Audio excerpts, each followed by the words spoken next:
Hey guys, Movie Messenger here, and today we're going to review the 2-disc special edition of Transformers. Now, what makes this disc so special? Let me show you. How about a Megatron DVD case? That's pretty cool, right? But it gets better. No, I'm serious, watch this. Those are my really bad transforming sound effects. He has feet too. Got a transformed, looks like a Power Ranger, Mega Zord kind of thingy here. And look at that.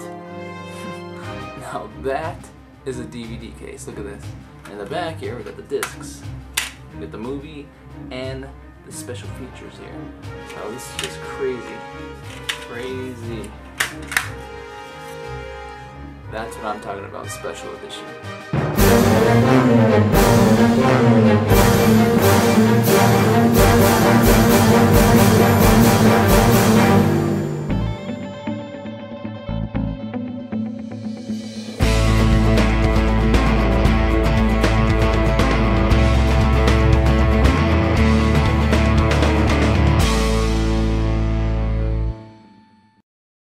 Transformers is a 2007 summer blockbuster directed by Michael Bay, reinventing the 80s Hasbro toys for the silver screen.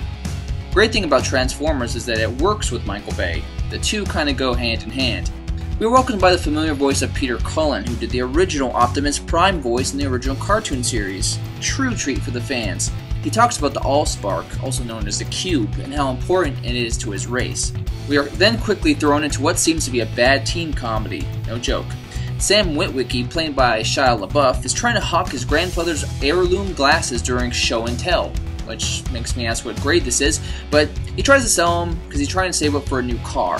Sam is clearly a geek in school, displayed by how nobody respects him and always laughs at him.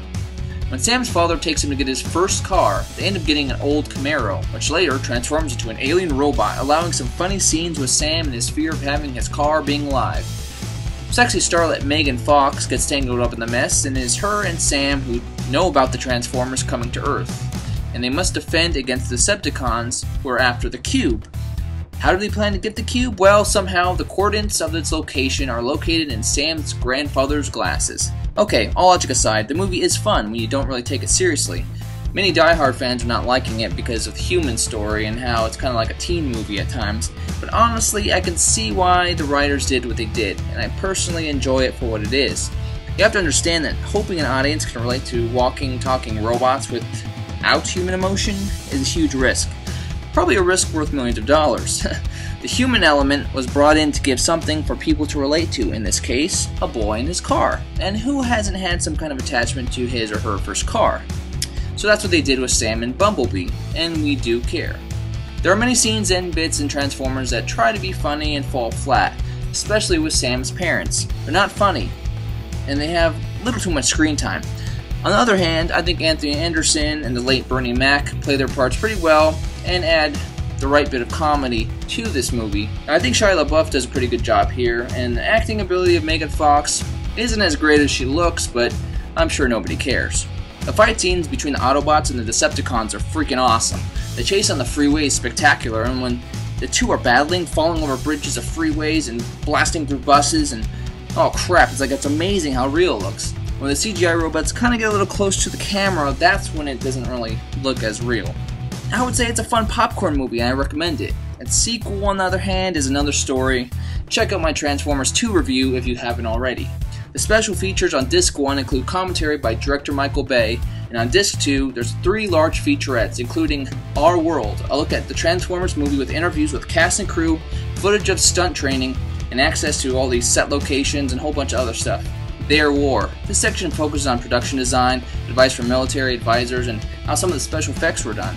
And there's more than meets the eye, an in-depth featurette on the making of the desert attack scene as well as the concept boards that were used to make the movie. Now these special features are really great and show some great behind-the-scenes action. It's also interesting to learn that Michael Bay wasn't really interested in directing Transformers when Spielberg asked him to. Overall, the special features as well as the cool DVD case is worth the price of purchase. Strangely, I still felt there should have been a couple more special features in there because of how big the movie is, but it does satisfy your appetite. If you can find it, make sure to pick it up.